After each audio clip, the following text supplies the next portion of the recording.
Well, it's only Tuesday, but the New York Times has already had an interesting week. It began on Sunday with an article about age restrictions for tattoos. The piece begins with this anecdote. It says, last month, a 10-year-old boy walked into the nurse's office of his elementary school in Highland, New York, and asked for some Vaseline. He wanted to rub it onto his new tattoo, a crude rendering of his name in large block letters on the inside of his forearm. The nurse called the police. The boy had gotten the tattoo with his mother's permission from a neighbor, according to local authorities.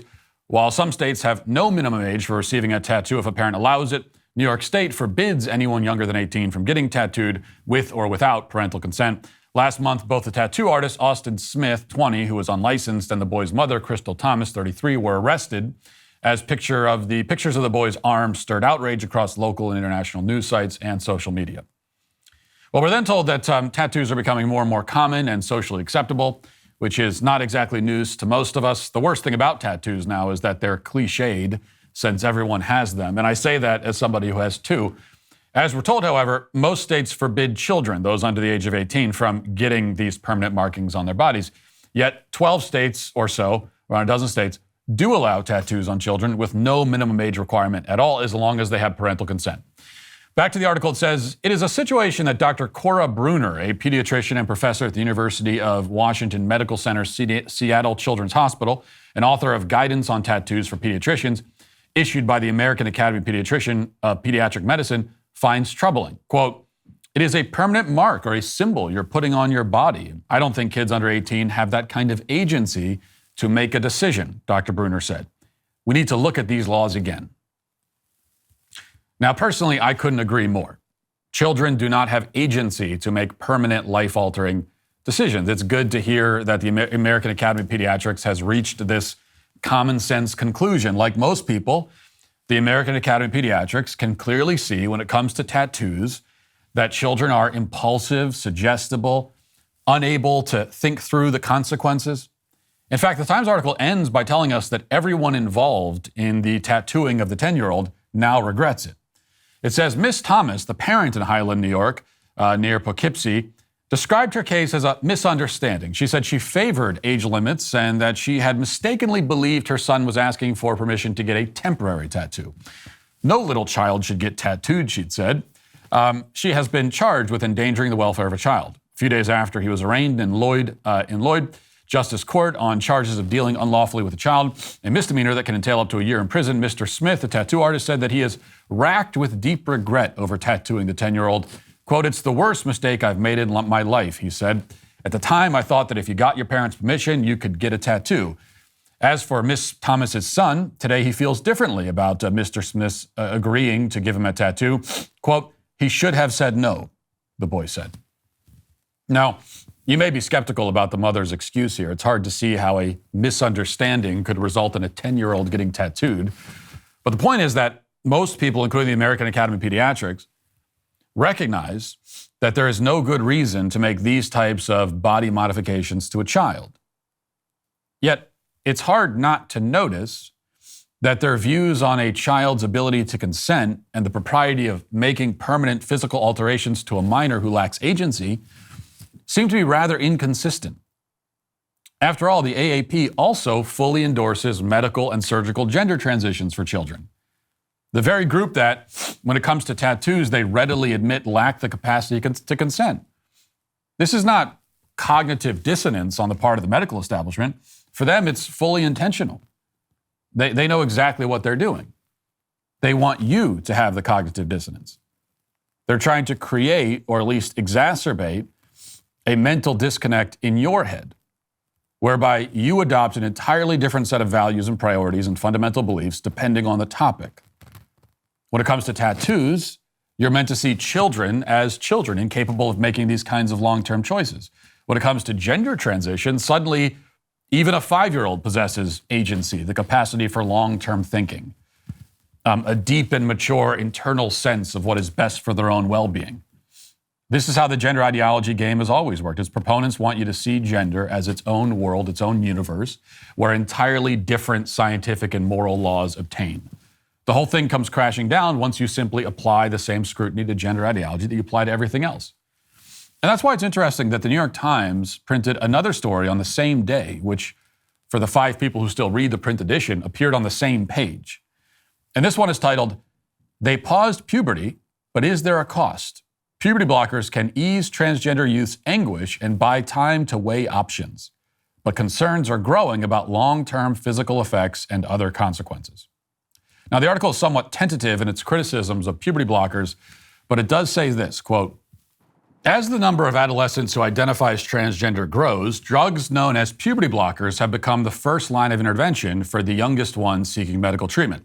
Their use is typically framed as a safe and reversible way to buy time to weigh a medical transition and avoid the anguish of growing into a body that feels wrong. Transgender adolescents suffer from disproportionately high rates of depression and other mental health issues. Studies show that the drugs have eased some patients' gender dysphoria, a distress over the mismatch of their birth, sex, and gender identity. But as an increasing number of adolescents identify as transgender, in the United States, an estimated 300,000 aged 13 to 17, and an untold number who are younger, concerns are growing among some medical professionals about the consequences of the drugs, according to a New York Times examination.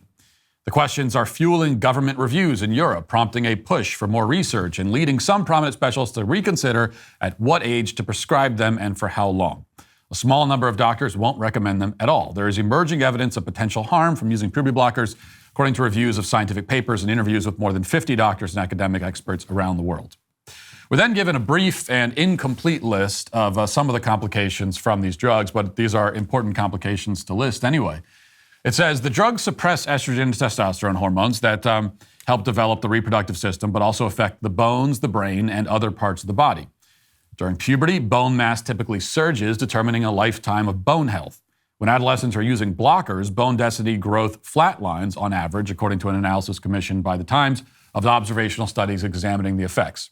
Many doctors treating trans patients believe they will recover that loss when they go off the blockers, but 2 studies from the analysis that tracked trans patients' bone strength while using blockers and through the first years of sex hormone treatment found that many do not fully rebound and lag behind their peers. That could lead to heightened risks of debilitating fractures earlier than would be expected from normal aging in their 50s instead of 60s, and more immediate harm for patients who start treatment with already weak bones, experts say.